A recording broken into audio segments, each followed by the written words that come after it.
조갑제TV 시청자 여러분 안녕하십니까? 저는 조갑제닷컴의 조세별입니다. 지금 시각은 2022년 3월 25일 오후 3시를 가리키고 있습니다. 오늘은 서해 수호의 날입니다.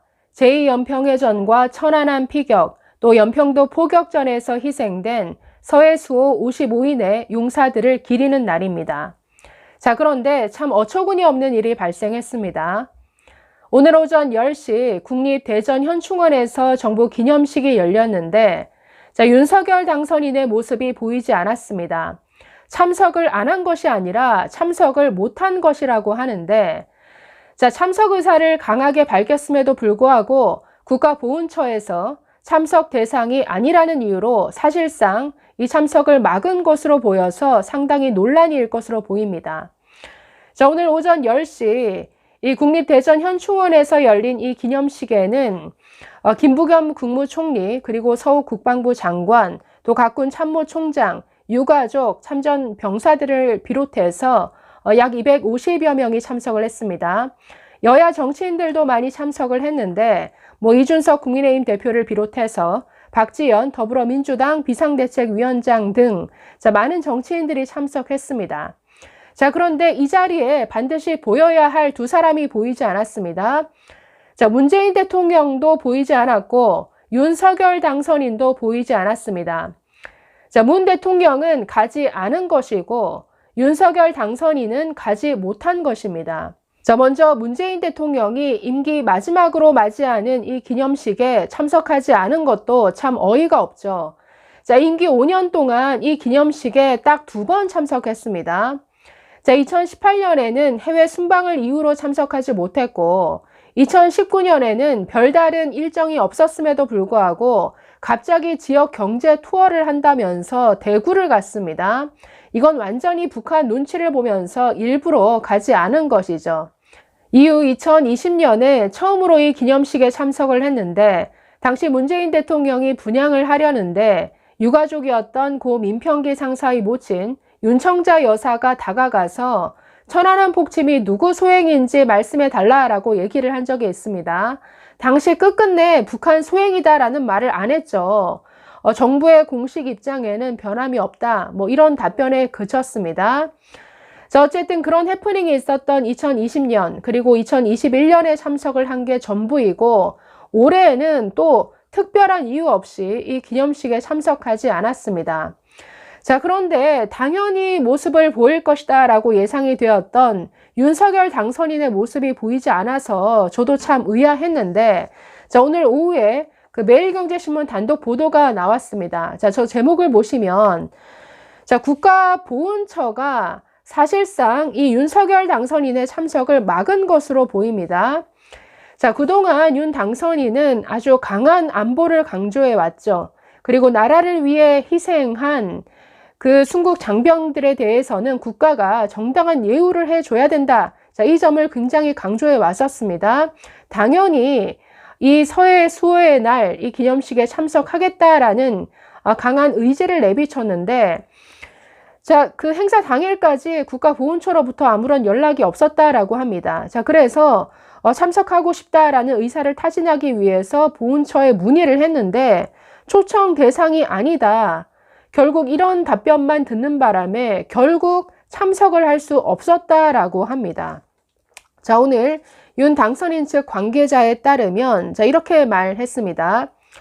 윤 당선인의 서해 수호의 날 행사 참석 의사가 강했던 상황인데 공식 초청이 오지 않아서 기다렸다.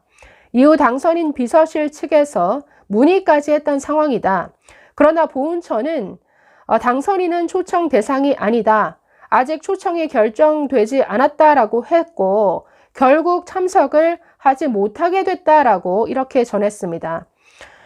결국 참석을 하고 싶어 했지만 이건 국가보훈처가 가로막은 것이죠. 아니 대체 국가보훈처는 누구를 위해 존재하는 집단입니까? 아니 당선인이면 곧 대통령이 될 곧 국군 통수권자가 될 사람인데 이 장병들을 위로하기 위해서 또 유가족들을 위로하기 위해서 참석하는 거 당연히 열어줬어야죠. 게다가 오늘 문재인 대통령까지 참석하지 않았다라고 했는데 혹시라도 네, 문재인은 안 보이는데 윤석열 당선인이 참석하는 것, 이게 혹시 논란이 될까봐 미리 눈치를 본 겁니까? 자, 이 서해 수호의 날 기념식은 국무총리가 주재하는 정부 행사입니다.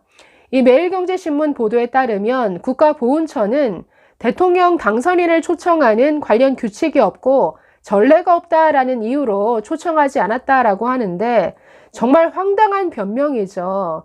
아니, 오늘 참석자 면면을 보면 정치인들이 다수 참석했습니다.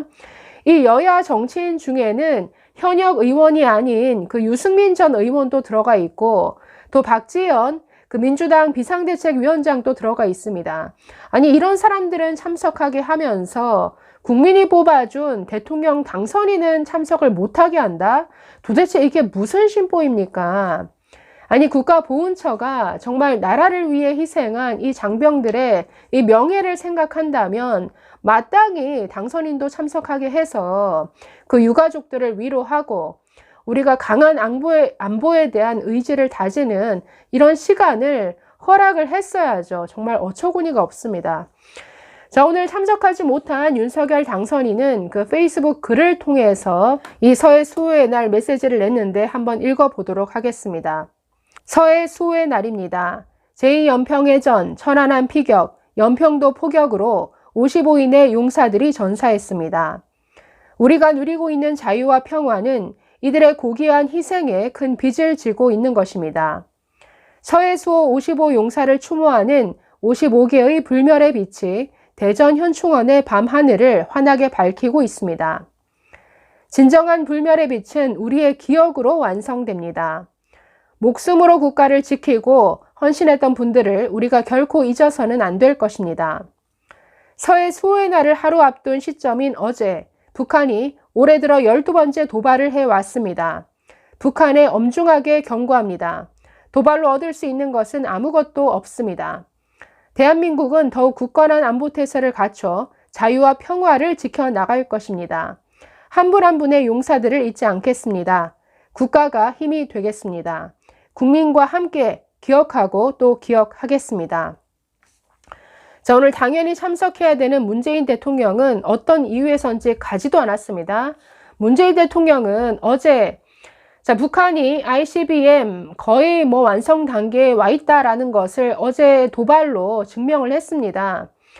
거의 직각으로 6,500km 날아갔다라고 하는데 정상 궤도로 가면 15,000km 이상 날아갈 것이다. 그래서 미국뿐만 아니라 아프리카 오세아니아 지역까지 다 타겟으로 할 수 있는 이런 수준의 ICBM을 거의 완성한 것으로 보여서 그동안 문재인이 5년 동안 해온 이 가짜 평화 쇼는 그야말로 파탄이 났다. 이 한반도 평화 프로세스 완전한 파산이다. 자, 이런 평가를 내리고 있는데 한마디로 그동안 문재인 이 정부가 국민들을 속여온 곳이죠. 그동안 북한은 반드시 비핵화를 할 것이다. 비핵화할 의지가 있다. 그렇기 때문에 대북 제재를 완화해 줘야 된다라고 국제사회에 호소해 왔는데 이건 그야말로 국민들을 속인 겁니다. 완전히 지난 5년 동안 북한이 그 핵 능력을 고도화하는 이 시간을 벌어준 꼴이 돼버린 것이죠. 아니, 이 정도면 국민 앞에 물러나기 전에 사죄해야 될 수준 아닙니까? 이럼에도 불구하고 당연히 가야 될 서해 수호의 날에는 또 나타나지 않았네요. 오늘 무슨 일정이 있었을까요?